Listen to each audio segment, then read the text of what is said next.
لیلۃ القدر اپنے دامن میں اتنی رحمتیں رکھتی ہیں کہ اس امت کے سارے گناہ گاروں کی بخشش کے لیے کافی ہے۔ اس رات میں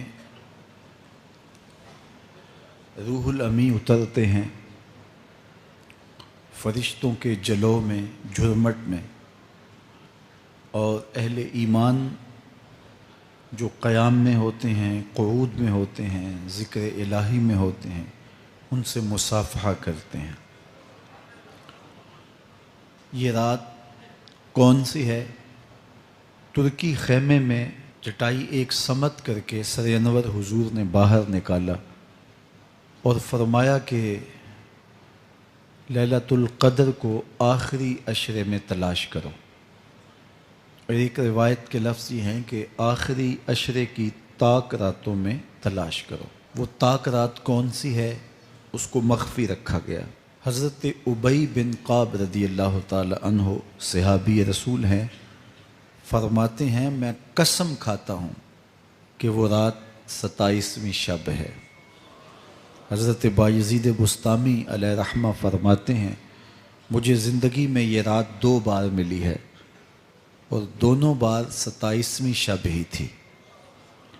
تو ہم اللہ کی بارگاہ میں امید کا دامن پھیلائے ہیں کہ یہی شب ہو اور اس کے دامن سے پھوٹتی ضیائیں ہمارے اندر کے اندھیروں کو ختم کرنے کا ذریعہ بنے۔ یہ راتیں آتی ہیں اور چلی جاتی ہیں، اور ایک وقت آئے گا کہ یہ راتیں آئیں گی اور ہم نہیں ہوں گے۔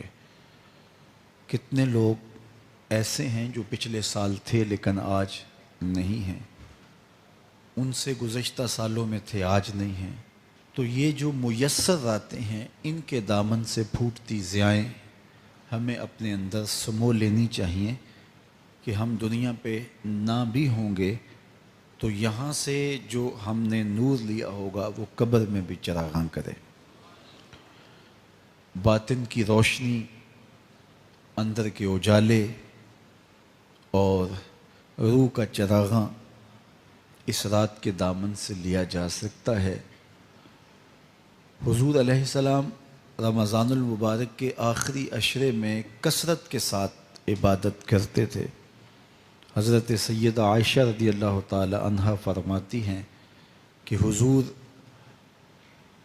کمر بستہ ہو جاتے اور اپنا تہ بند کس کے باندھ لیتے، خود بھی جاگتے اور اہل خانہ کو بھی بیدار رکھتے۔ یہ ایک رات 1000 مہینے کی عبادتوں سے افضل، بہتر اور بھاری ہے۔ تو اس امت کو جب اتنا نوازا گیا ہے کہ ایک ایک رات اتنی برکتوں کی حامل عطا ہوئی ہے، تو پھر ہمیں بہت زیادہ کوشش کر کے برکتیں سمیٹ لینی چاہیے تاکہ جب ہم اس دنیا سے جائیں تو ہمارے پاس ایک بہت بڑا روشنیوں کا ذخیرہ ہو جو ہماری قبر میں بھی چراغاں کرے، حشر میں بھی روشنی دے، اور ہمیں کہیں بھی اندھیروں کا سامنا نہ کرنا پڑے، چونکہ روشنیاں تو ہم نے یہاں سے لے کے جانی ہیں۔ تو میں اللہ کی بارگاہ میں آپ سب کے لیے دعا گو ہوں، آپ میرے لیے دعا گو رہیں کہ اس شب نور کی برکتیں ہمیں نصیب ہوں۔ حضور نے ارشاد فرمایا جس نے لیلۃ القدر میں قیام کیا ایمان اور محاسبہ نفس کے ساتھ، اللہ اس کے پچھلے سارے گناہ معاف فرما دیتا ہے۔ ام المومنین سیدہ عائشہ رضی اللہ تعالیٰ عنہ فرماتی ہیں کہ میں نے عرض کی اے اللہ کے محبوب صلی اللہ علیہ وسلم، اگر میں لیلۃ القدر کو پا لوں تو مجھے پھر کیا دعا مانگنا چاہیے؟